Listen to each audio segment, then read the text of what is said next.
Hello and welcome to today's session. I hope you're all doing amazingly well from whichever part of the world you are watching or listening. Today is a special episode because today is the first episode of 2025. 2024 was an amazing year for the wellness industry, and I'm so happy to see that wellness is definitely on the map and it's here to stay on the map. And we're actually seeing such beautiful wellness concepts either being created right now or are opening their doors very soon.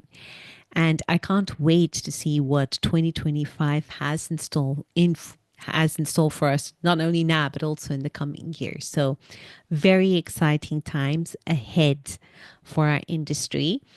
But while these exciting times are here, we also, as an industry, have certain challenges. And this is something I'm seeing quite often. So today I'd like to talk about something I see happen often in our industry right now. And that is when I'm speaking to both my boutique hotel owners and my wellness leaders.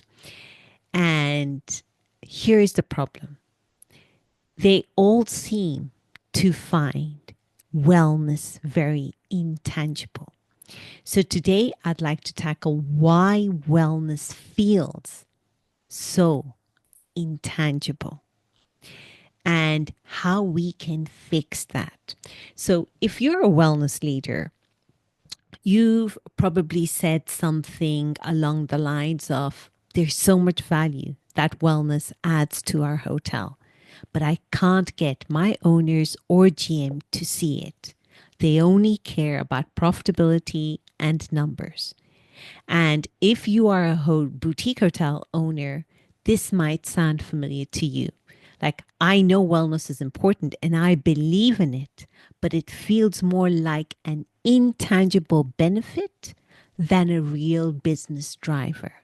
And today, what I'd like to do is break down why this disconnect exists, what this disconnect is costing you, and how you can fix it.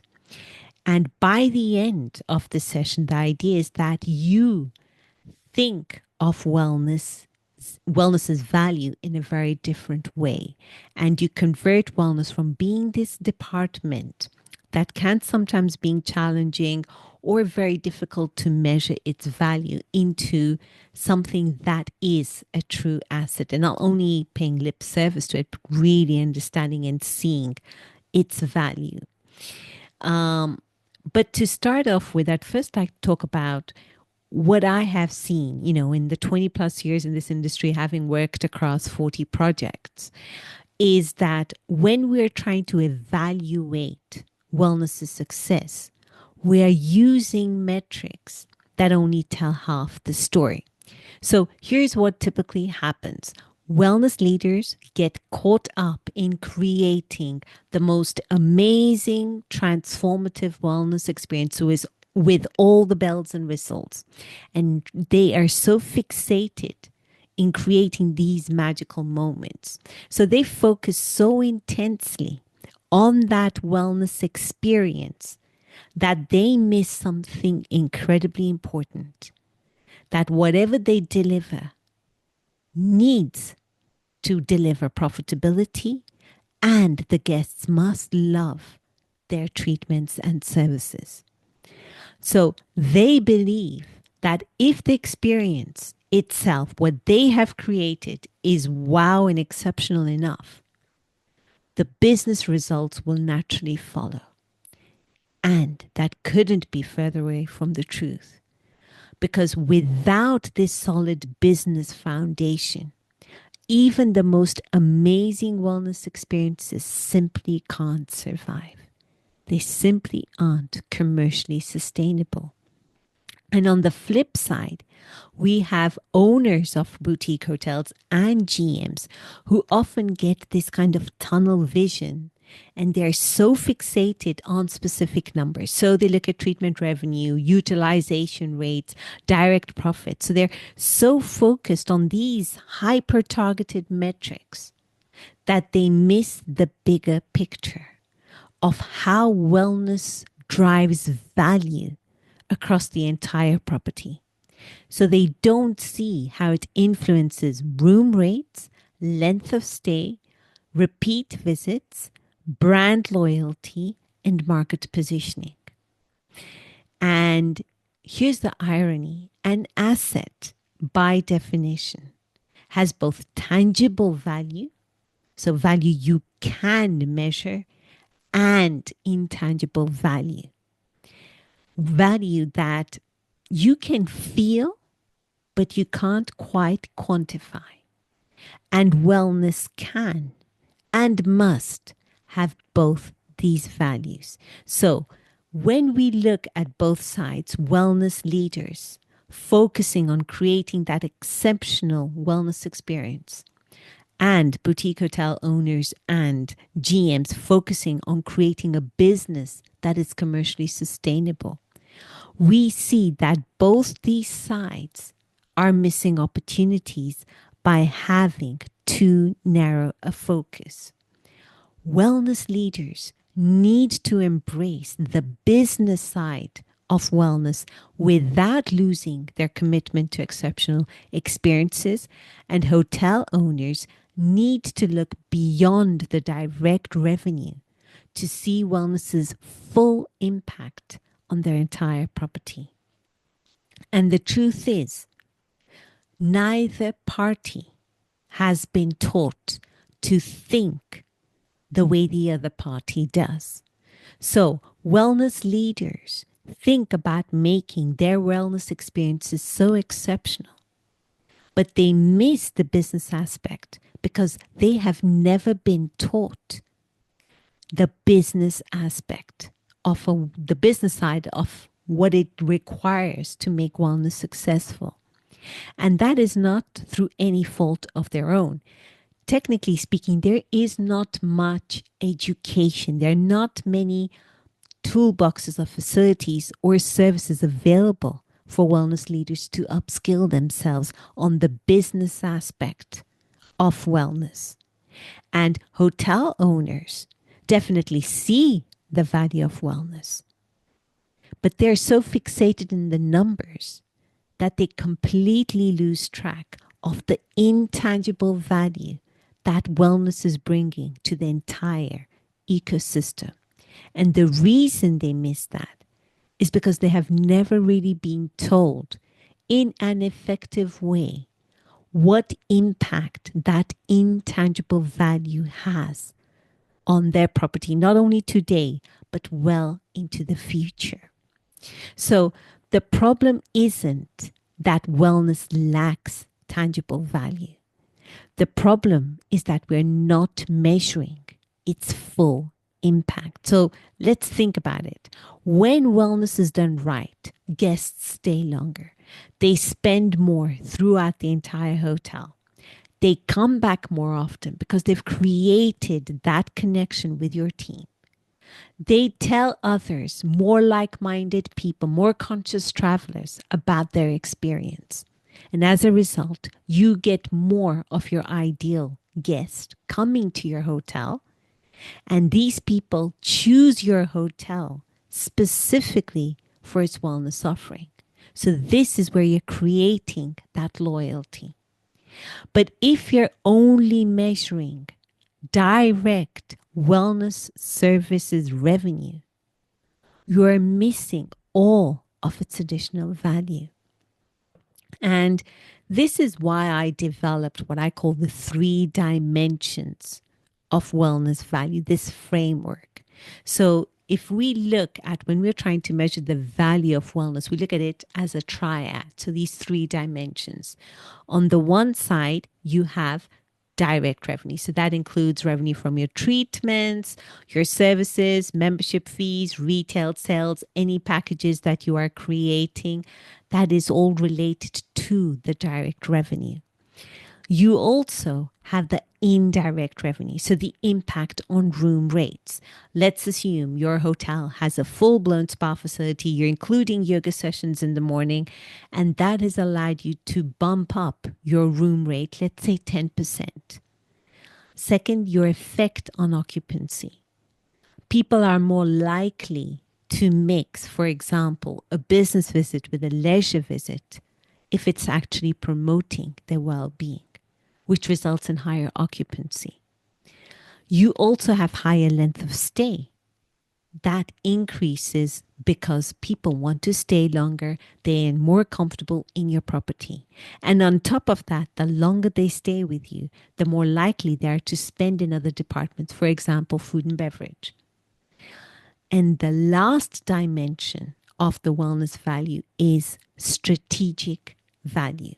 So that is your brand differentiation, how you're positioning yourself in the market, your guest satisfaction and loyalty, your staff retention, your competitive advantage. Now, all of these kind of sub contexts within strategic value, if you looked at them individually, you could also measure these metrics.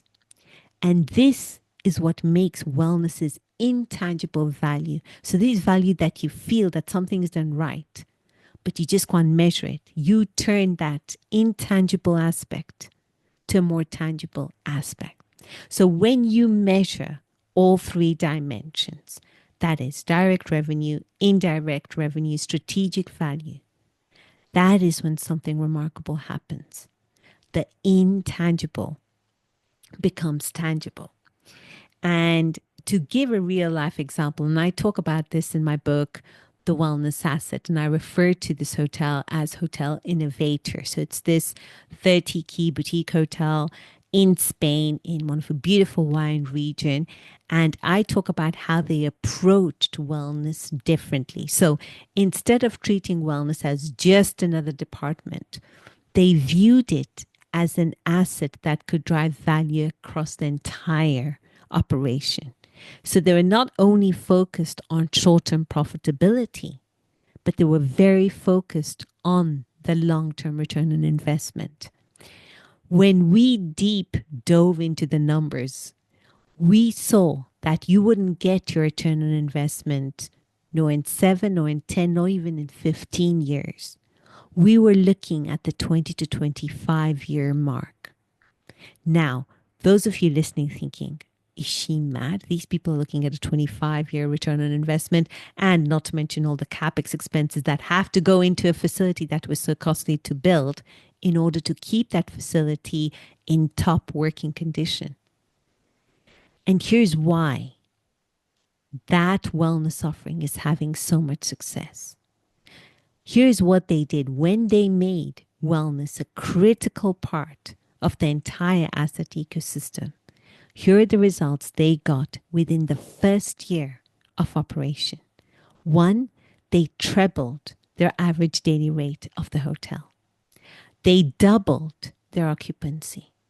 And just with these two metrics alone, they ended up attracting the type of guest, that guest type they wanted to serve, that ideal avatar. And as a result, they also saw significant increase in average guest spend. They were getting better clients, more conscious travelers who wanted to connect with the property, with the community, with the environment, and they wanted to stay longer. And as a result, they were spending more in the restaurant, in the bar, in other alternative experiences that were being offered. And as a result, they have been recognized as the best hotel in Spain and Portugal for several years running. And the question is, how did they achieve that? They achieved that by understanding that wellness is an asset that delivers both tangible and intangible value. They didn't just look at direct revenue from their treatments. They measured how wellness influenced room rates, its impact on length of stay, its effect on repeat bookings, its role in marketing positioning. And why this property was so unique is that before they added the wellness offering, this hotel had 22 hotel rooms, a boutique hotel, and they saw the prices they could charge. But just by adding that comprehensive wellness facility, it changed entirely how their business was positioned, which had a direct impact on room rates, the length of stay, repeat bookings, and its role in marketing positioning. And they understood that every aspect of the wellness offering contributed to both immediate revenue and long term value creation. So, this brings me to the vital mindset shift that you need, both if you're a wellness leader or an owner of a boutique hotel. You must stop looking at wellness as just a department that needs to prove its worth through direct revenue alone. Now, don't get me wrong. I am not saying that your wellness offering should be bleeding money or that it should not be making high revenues. What I am saying is that you need to look beyond just measuring the direct value, so that direct revenue, in order to get wellness's true value. So start thinking about wellness as an asset that drives value across your entire operation, creates both immediate and long-term returns, delivers both tangible and intangible value, and enhances your guest entire experience. And the way you can do this is by first auditing your current measurement system. So how are you measuring the value of wellness? So the question is, here, are you capturing all three dimensions: direct revenue, indirect revenue, and that strategic value? Then where are the gaps in your measurement if you're not measuring those three dimensions? And where, what value are you creating but not tracking? Next, you expand your metrics. You set up systems to track indirect revenue. You document strategic value creation, and you create comprehensive monthly reports that include the three dimensions of wellness value. And then you start changing the conversation you have within your property. You start discussing wellness in terms of total value creation instead of looking at your therapist productivity or your spa productivity. You are both presenting the tangible and intangible benefits of your wellness business, and you focus on the complete impact on your property. Because wellness is more than just a department. It's an asset that can transform your entire property. When you understand and measure its full value, that is when you know what its potential is and how you can unlock it. And for hotel owners, for boutique hotel owners, what we need to understand is that the hospitality business model is evolving. Now, that well-oiled operational machine that worked for the last 100, 150 years is fantastic. And I'm not saying we should throw it away. We should definitely keep it. But what we need to do is understand that we have another element coming into our business model. We've seen how rooms work. We've seen how food and beverage works. We're talking about covers. We're talking about treatment menu. We're talking about menu engineering. In rooms, we're talking about ADR, RevPAR, how you can increase your occupancy, average length of stay, packs per person. So you're looking at two business models within the hotel. So you have rooms, and then you have to have food and beverage. And then we have a third element, that is wellness. That traditionally, when we looked at the spa, we saw it as a hybrid between that nightly churn. Instead of a nightly churn of rooms, it's a daily churn, or an hourly churn rather, for the spa area. And then we also added elements from, for example, treatment menu engineering. We borrowed those concepts from our food and beverage colleagues, which is fantastic. So we are measuring the occupancy of our perishable inventory, our therapists and our treatment rooms. We are also looking at our menu. What are the top sellers? Which aren't the top sellers? And we're adapting accordingly. And now what we need to do is go beyond the spa and think of wellness's tangible and intangible value. It's that asset that it brings to your entire asset ecosystem. And when you want to measure the true value of wellness, you need to look at the three dimensions: the direct revenue generated from the wellness offerings, two, the indirect value, the impact it has on rooms and food and beverages, even if that wellness guest does not even set foot in any of your wellness offerings. And lastly, the strategic value.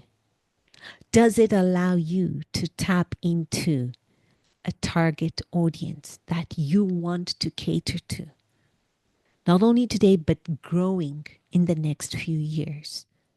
How do you want to look in the eyes of the market? How do you want to position yourself? What role do you want to play in building the local community, in safeguarding your environment, and how you do business?